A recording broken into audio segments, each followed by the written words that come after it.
Today I'll be showing you how to install the splash guards that they're called from GM on a 2005 Corvette base model.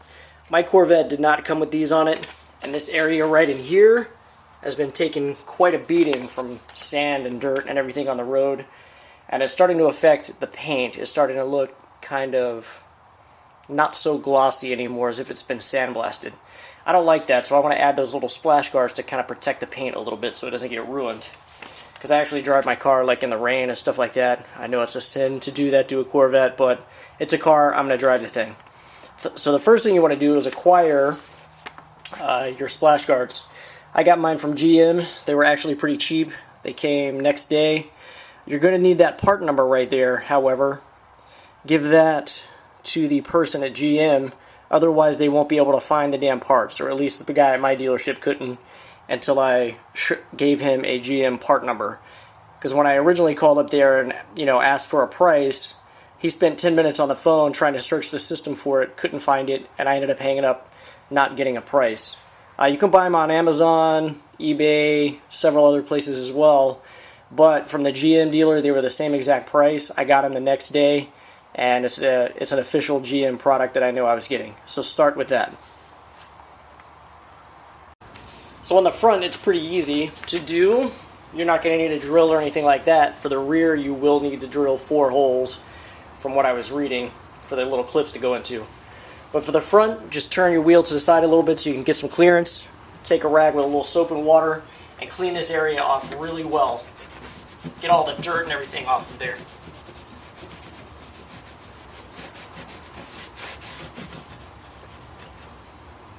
Because it does have some double-sided tape and you want that to stick really well.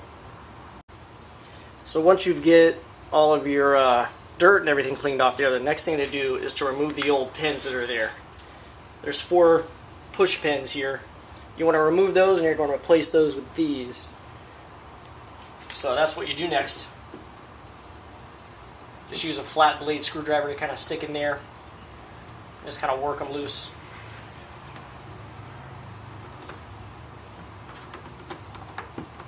Be careful not to scratch your car, obviously.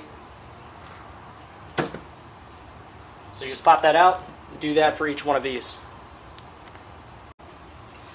Another tool that may come in handy while you're removing that is this. Cost about $5 at the local auto parts store. Just a heads up on that. So I've got all 4 of my pins removed. The next thing I'm going to do is take the supplied alcohol pad and prep this surface right here, because the guard actually has a little red strip there. Where that strip is double-sided tape. So you want that to make really good contact and stick really well before you put that on there. So I'm going to go ahead and clean that up with the alcohol pad. Now that you've cleaned that area up with the alcohol, go ahead and press this into place. Don't take the strip off yet.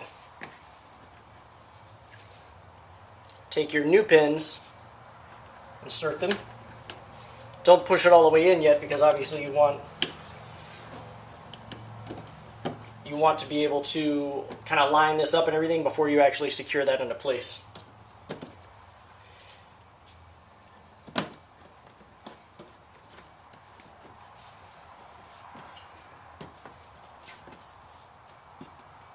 So now that you have that there, the next step is to remove this backing by pulling the tab, which my tab just came off. So it's not going to be quite that easy. But get your tab out, or get this red strip off, and then what it says in the packaging, what you're going to do is pull this off all the way down and then start from the bottom, working your way, pressing it into place. So I'm going to go ahead and do that, show you what it looks like when it's all done. So I've got all my double-sided tape stuck on. Just kind of go like this. Make sure you push it into place really firmly. You want that to stick really well. You don't want that coming off. Once you've got that positioned, just come back and push all your tabs completely into place, locking everything in. Some might require just a little bit of force, like this one.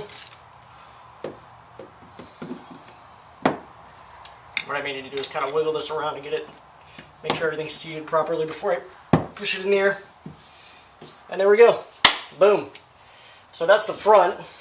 That's quite easy. The back is going to be a little more difficult because I've got to remove the rear wheel to gain access to what I need to gain access to. But you see this looks pretty good. It's not really big like some of the mud flaps I saw on eBay and stuff. I like it, and it's going to protect my paint. Okay, so the rear is a quite similar process with one exception. As you can see, there are no holes there for any of those pins to go in. So what you're going to have to do is place your splash guard into position.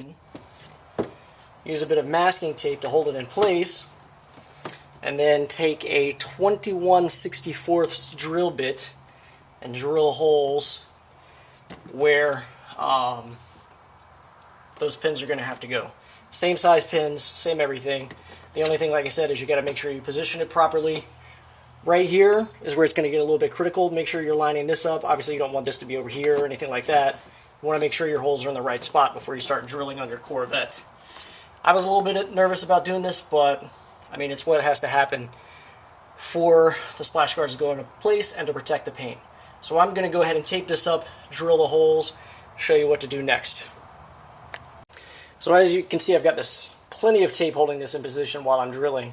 When you're drilling, you want to make sure you go perpendicular to the body, so as you're going up this way, kind of go like that, and then take it off. You want to clean with the alcohol right here. So once you've got all your holes and everything, clean it with the alcohol wipe. Actually, it said to use 21/64 drill bit. I did not have one of those. I just used a 3/8, but that looks like it's going to work just fine. So just a heads up on that. Same procedure as the front. Once you get to this point, just peel your double-sided tape off. Work your way up from the bottom, pressing it into place, and then pop your little pins in, and you're done. I'll show you what it looks like when it's finished. So remember that thing I said about using the 3/8 drill bit? Yeah, it's probably easier if you just use the 21/64 like recommended. I had a little bit of trouble getting those pins to push open because the hole was too small, and I had to use the drill bit to kind of make the holes a little bit bigger, which was somewhat of a pain in the ass. And if you're not good at working with hand tools, you could potentially ruin that underside of your car, and that would not be good. So go buy the proper drill bit. Little word of advice. But as you can see, they look quite good on the car. I like it. They look factory because they are a GM certified part. They're unobtrusive. They don't stick out too far, but they are going to help protect the paint from sand and everything like that flying up, hitting the car. So there you have it. Thanks for watching. Subscribe it, share it, and thank you again.